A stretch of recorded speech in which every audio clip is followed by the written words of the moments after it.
এটা কোথা থেকে বেরোলো? ওতেই তো ছিল। খৈনির প্যাকেট কোথা থেকে ঢুকলো?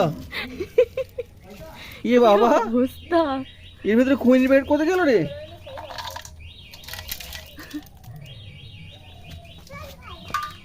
কত গাছ থেকে করছো কেন? এগুলো জলের মানে মানে জলের জমা হয়েছিল তাই তো, আয়রন টাইরন সব গিজার।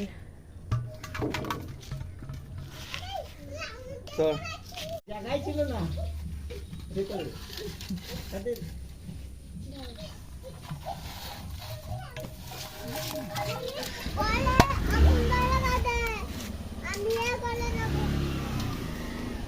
দেখি দেখি এখনো আছে।